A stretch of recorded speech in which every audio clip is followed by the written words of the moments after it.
Welcome to the Soul of Innovation podcast. I am Thomas Anglero, and have you ever had a conversation with someone and you just didn't tell them the truth? When they asked you a question at the very beginning of the conversation, you didn't tell them the truth because it was embarrassing to yourself. Let me tell you a story. The other day, I was fortunate enough to sit down and have a lunch with a professional baseball player. The person who set up the meeting was really excited to get us both together because he knew about my background playing baseball. So I sat down, and this former professional baseball player, he's not playing today, he's the president of a very large company. And he said, "Thomas, tell me about your past in baseball." And at that moment, I wanted to tell the truth. At that moment, I wanted to say how at 13 years old, I was already playing Double-A baseball. I told him that part. But I didn't tell him then the next part, which was as I got better, but this is back in the early 1980s. Yeah, I'm that old. Back then, there was no internet, there was no digitalization, there was no analytics, there was just old men, scouts who watched young players, and they would make recommendations, and that's how you made it to the big leagues, the professionals as they call it. But back then, being in Brooklyn, that's where I played baseball. There were only the Italian leagues where the Italian boys played, and the Italian boys were chosen. I played in a league called Gil Hodges. I was the best in the league. And when they chose their traveling all-star team to travel around the United States, playing against all the teams in the United States, and that's why these kids got opportunities to make it to the big leagues and make it to the pros. You had to be part of that traveling team. And I was the best in the league, and I was sure that I would be chosen for the all-star team, this traveling team. I was not chosen. The president of the league called me after when he went to choose the team, and he told me, "You were late to one practice, so you're not chosen." A couple of weeks later, members of the team called me and said, "Thomas, everybody else in this team has missed several practices. You're the only one who came late to a practice." And that wasn't fair. I was afraid to tell this former baseball player the truth that racism was the reason why I didn't become a professional baseball player. That these obstacles in life that come our way prevent us from fulfilling what we think is our destiny. And this is the lesson that I learned. In life, you feel that you're meant to do something. You're meant to be someplace. You're meant to achieve something. Even if you're given the gifts for it, it's not your destiny. So many times we're right there, right at that precipice of success. And it's taken away from us, and we don't understand, and we're devastated. And to this day, I am devastated. And we're talking decades later. I'm still devastated because I was good. But that lesson, that moment was a gift.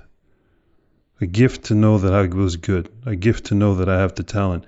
But that is not where I would end up. Because if I'd ended up a professional baseball player, I would not be where I am today. I would not be recording this podcast. I would not be a proud father. I would not be a proud husband. I would not be where I am. And I would not have experienced what I've experienced. I would have taken a different fork in the road. Things happen in life because we're meant to grow. Things happen in life, and it's painful. It's frustrating. But it's not meant to be. And it's taken me my whole life to accept that.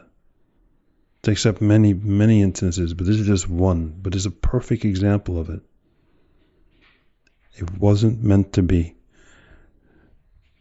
You're not meant to be that amazing ballet dancer. You're not meant to be that incredible swimmer. You're not meant to be the winner of that science contest. You're not meant to be that person who gets that promotion. You're not meant to be the head of that region. You're not meant to be a doctor. You're meant to be someplace else. You're meant to accomplish something else, and along the way to influence the lives of so many people. Your goal in life, your destiny in life, is to change other people's lives. That moment when it was taken away from you, that you thought you were supposed to be, you're supposed to have won that award, supposed to have been chosen, that no was someone else's yes. Because you are supposed to influence that other person so that they have that yes, so they have that smile, so they have that epiphany, so they have that moment. Our short-term gains are other people's lifelong benefits. Go forth and spread beauty and light.